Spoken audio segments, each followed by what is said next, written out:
शीला दीदी के चैनल को लाइक और सब्सक्राइब जरूर करें। धन्यवाद। शीला दीदी एकदम धमाकेदार कहरवा गीत सुनाइए।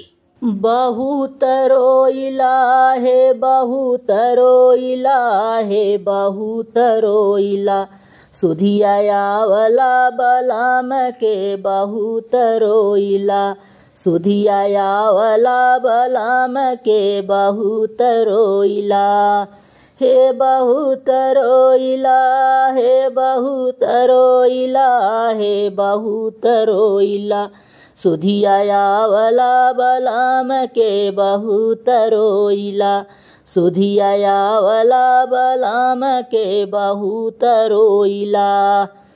अरे पानिया भरा न गए सुधिया वाला, पानिया भरा न गए सुधिया वाला, सुधिया वै रामा सुधिया वाला, पानिया भरा न गए सुधिया वाला। अरे घड़ीला पटक के अरे घड़ीला पटकी के बहुत रोइला, सुधिया वाला बलाम के बहुत रोइला, सुधिया वाला बलाम के बहुत रोइला, हे बहुत रोइला हे बहुत रोइला हे बहुत रोइला, सुधिया वाला बलाम के बहुत रोइला, सुधिया वाला बलाम के बहुत रोइला।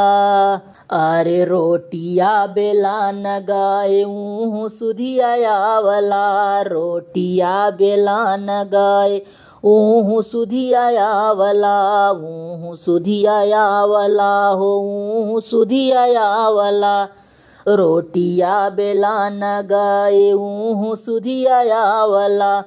अरे चौका पे बेलना पटकी के बहुत रोइला, सुधिया वाला बलाम के बहुत रोइला, सुधिया वाला बलाम के बहुत रोइला, हे बहुत रोइला हे बहुत रोइला हे बहुत रोइला, सुधिया वाला बलाम के बहुत रोइला, सुधिया वाला बलाम के बहुत रोइला।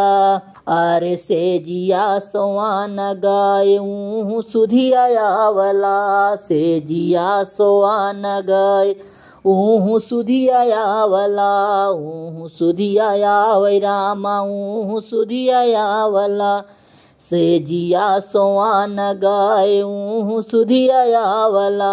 अरे तकिया पटकी के बहुत रोइला, सुधिया वाला बलाम के बहुत रोइला, सुधिया वाला बलाम के बहुत रोइला, हे बहुत रोइला हे बहुत रोइला हे बहुत रोइला, सुधिया वाला बलाम के बहुत रोइला, सुधिया वाला बलाम के बहुत रोइला।